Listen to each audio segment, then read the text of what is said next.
Whew. Today is Friday. This is one of the best days of the week, people say. But to me, every day is the best day.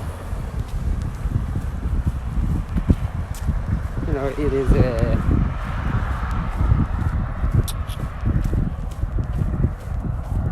what I'm thinking of today, my emotions. Call it that inner voice. You hear it, it literally speaks to us all the time. See, it's very quiet out here right now. As you can see the sky. Yeah, the sky is just beautiful. It's moving. As you can see, I put my light up, you can see. It's actually moving. Cloud, look at that cloud that's moving. I wonder what's making that cloud move. That is amazing to me. How that cloud can just move like that without no effort. It blew me away. You know, without no effort. The cloud, the sky is just moving. And I'm actually running with it, but it's just amazing how it moves. And each time it changes too. That's the thing about nature. So today, in a voice, today I'm doing another 10 miles. So it's coming to that. Let's run the marathon weekend. So I'm going to run 26 miles. I can jog 26 miles tomorrow. So I'm going to spend a little bit of time on my feet. So today, that thing called inner voice is what I heard. And when I hear that inner voice, it speaks to us. So everybody has it.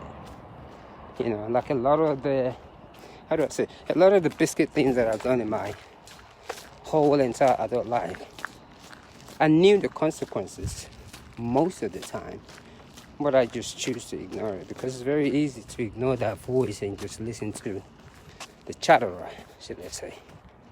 So inner voice this morning, I was hearing that because inner voice means sometimes being lonely. It means I wouldn't say being lonely. If one doesn't understand that inner voice and your ego is right next to your inner voice, it could mean a lot of things. Because that inner voice means you listen to that thing, energy, whatever you want to call it, or you don't believe, or whatever you want to call it, God. You listen, because that voice is right there in your heart. You know, even when people are doing things to you, even when you do not have the power to fight back, you can feel it. And that inner voice gives us the choice that do you want to be like this person or do you want to change?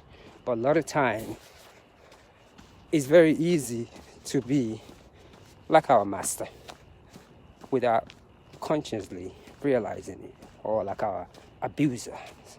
And we don't realize it because a master is an abuser. That's just the way I look at it. So it's very easy to be that way. And a lot of times, the abuser, the master, is coming from a psychological it's coming from a psychological syndrome, because you cannot hurt another being and literally look at me in the eye and tell me that you're happy all the time when you do it. It's impossible. Yeah, you could be mean to people, but when you go home at night, you are never at peace. That's just the law of karma. You could have all the wealth, everything in this world. As long as you're hurting people, you are never at peace. So that's why once we realize that, it's easy. So that inner voice, when it starts speaking to us, a lot of time, it means doing what other people are not doing. It means living simplicity. And if your ego is on top of you, you can never listen to that inner voice, because when your ego is on top of you, all you see is sabotaging yourself, asking, why am I so weird? Why can't I make money like him or her? Why can't I be like them? And a lot of times, because we are all on a journey, man, this energy that I'm feeling around there is beautiful. It's so quiet. I can literally feel that energy right here. Like God is right here right now. I can feel it right here. Whatever you want to call it, energy is right here. I can feel that God right now. I'm feeling it right now, that energy. I can feel it right now. So, like I was saying earlier, when we do these things and our ego is on top of us, inner voice means, why me? Why can't I be like them? But the thing is, we all have a different journey. I've had the same thing many, many times, and what I've realized is the more you want to be like other people, the more unhappy that little inner voice becomes, because it's asking you, why can't you be like me? That's what your inner voice is telling you. I want you to love me. Your inner voice always tells you, love me, I'm with you. But it is very, very hard, because I wouldn't say it's very hard, but it's very easy to look out to others and want to be like the rest of the people, because we think we are weird. And it also comes to, even with religion, theology, philosophy. Anytime you chose to think differently, you are sabotaged, you're looked down upon. But when you are truly in love with yourself, because that love, you were born with it, that inner voice is right there. When you're truly in love with yourself, you learn simplicity. That inner voice might tell you, this lifetime that you're in, you are only to live simply. In a sense, simplicity is your journey.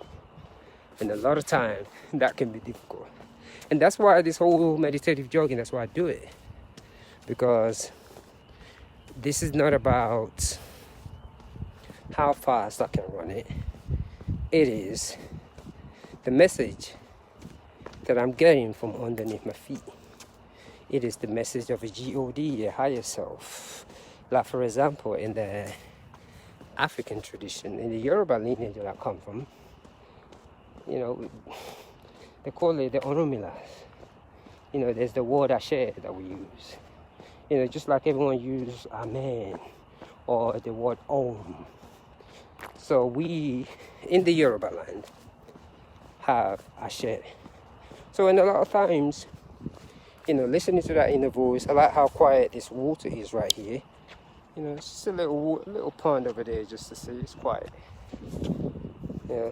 So in a way, try listening to that inner voice. That inner voice is your coach. It's got you. That inner voice, that thing that keeps you breathing, has you. It will never let you down. That inner voice, listen to it. That inner voice is amazing. The only time we listen to that inner voice is when we get pleasure out of it, fame. But when when that inner voice is telling us to do things that doesn't require fame, materialistic things, we don't listen. And that's how we create depression, anger, sadness, because we are not listening to that inner voice, which is the God within you. I'm going to go ahead and finish this 10-mile meditative jog. That was just what I was thinking of today. And like I always say, take a yoga class. Breathe into the body. And watch what you eat. Watch what you drink. There's nothing good, there's nothing bad. It's how we drink, how we eat, and what we put in our body. One love.